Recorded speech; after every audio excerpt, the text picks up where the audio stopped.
And I would say that law is probably the grounding or foundation of my research and my writing on Latino issues. But I range broadly from that base to probably to encompass culture, language, politics, labor, public policy issues that have been with us for a while and are so pressing that I don't really ask myself the question, is this law or is it not? I do find myself asking very often in my research on Latino issues, is this an area, is this a pressing problem for which the law offers a solution and for which lawyers may provide some breakthrough for us. And I'm sometimes critical of what the law and lawyers can do. And I think most of my solutions are sort of broader institutional, political, and coalition building solutions. And I definitely see a place for lawyers, but I think lawyers, and I tell my students this, have to understand that they're role players and that they are not necessarily going to be that litigation in particular is not going to be sort of the pathway toward fundamental social change, that it's going to have to be more organic than that. I think that by being connected to the issues and having sort of war stories, particularly the ongoing current real estate crisis, that is really what enlivens my real estate classes, because the students are really anxious to find out about what's going on now, and they don't want to hear about equity cases from the 1800s.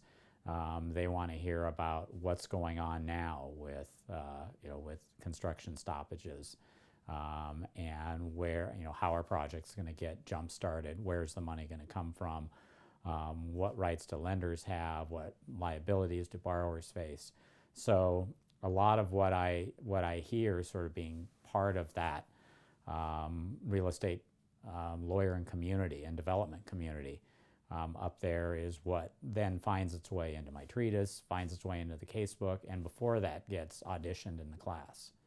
Coming onto the board of a local Eugene social service organization, Centro Latino Americano, which provides sort of a variety, a host of social service resources for the local Latino population.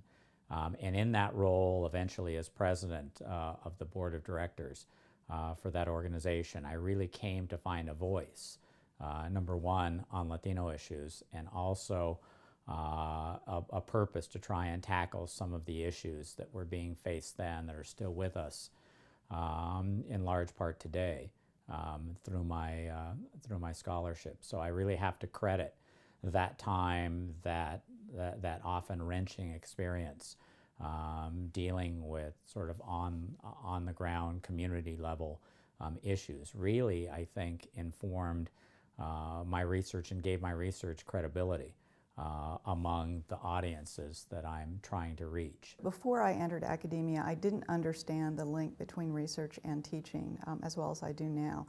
I think my classes are enriched by the scholarly work that I do. I'm able to bring into the classroom so much more now than I could when I started as a teacher, because I just have a lot more to draw on. And at the same time, the students provide me with new ideas and new questions. In the discussions in the classroom, we will come up with something that I haven't thought about before, because our students are wonderful, and they're good thinkers, and they're analytical thinkers who puzzle through things and will raise questions that I then want to follow up on. And I think I'm able to bring into the classroom the work that I do, both from a policy standpoint. A lot of my work has a policy element to it, but also the very practical. This is how changes are made in the law, and I do encourage students to get involved in law reform. It was something I didn't know I could do when I was in law school, and to let them know the processes that are going on. I do a lot of work in the state of Oregon, so how they can get involved with the bar in Oregon to make the law better, to make the law work better for both individuals. Some of the work I do is charities, but I've also worked on trust law in Oregon, and that applies more directly to individuals. I think it's good for the students to know that the work that they're doing in the classroom prepares them for not just for the practice of law, but for work in making the law better and more useful. That Uniform Act has been adopted as of yesterday. Actually, it's not signed yet, but Alaska just adopted the act, and Alaska is the 47th jurisdiction that has adopted the act. So the impact of that for me has been that this has actually become law in 47 jurisdictions. And I say jurisdiction because the District of Columbia is one of those, so 46 states. And then I also have had a role in educating people around the country about the act. I've done a lot of speaking, I respond to emails, I engage in conference calls with groups around the country where a state has adopted the act and people are trying to figure out how it applies, what the effect is on their nonprofits. So it's just been a fantastic process for me. Understanding mediation and how it might apply in the probate concept, the context of dispute resolution after someone has died, and then also in the estate planning context. The work that I've continued to do in that area has been focused more on education, in educating lawyers and educating, perhaps eventually educating mediators in this process of dealing with families after someone has died, but particularly educating lawyers and thinking about this tool as something that could be used that they're not used to thinking about. And there are now mediation programs in Multnomah County, where Portland is, in Deschutes County, where Bend is, and I'm working with the group here. We would like to get a program started in Lane County in the probate court system. And that has been very exciting, and I think that the growth in mediation in resolving disputes in probate and thinking about using mediation at the planning stages has been pretty phenomenal over the last 10 years or so.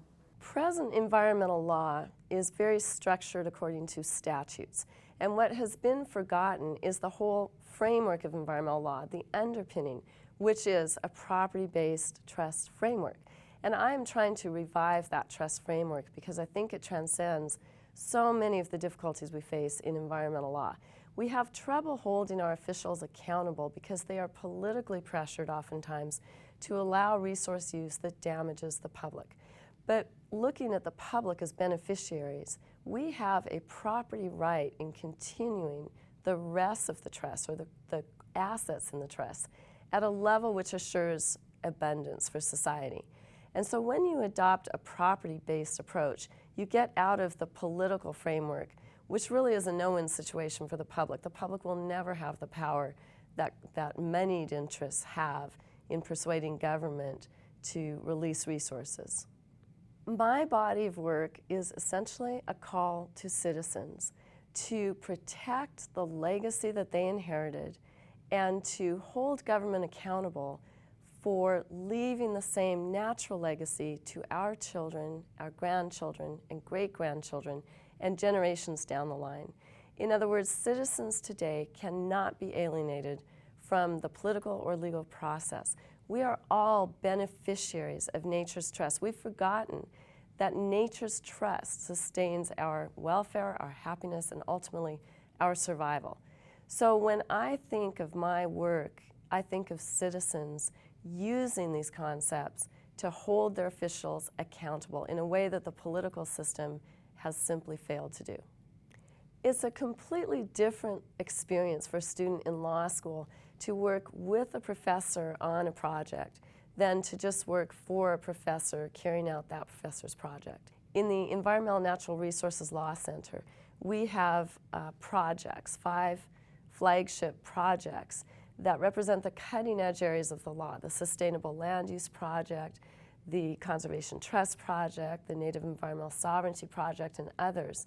And we bring students in as student fellows to work with faculty members on these projects. And that's a very collegial relationship, almost resembling the graduate student PhD relationship more than a traditional law school relationship. Students work with professors actually producing a product that then will have great value to society. And as the students disseminate that work and put that product out there, whether it's a memo or a model set of laws or a sample brief, they also get feedback from the places they put it, and that feedback provides a synergy with our own research. We incorporate that feedback into our thinking so that it's constantly a moving target, it's constantly improving upon itself.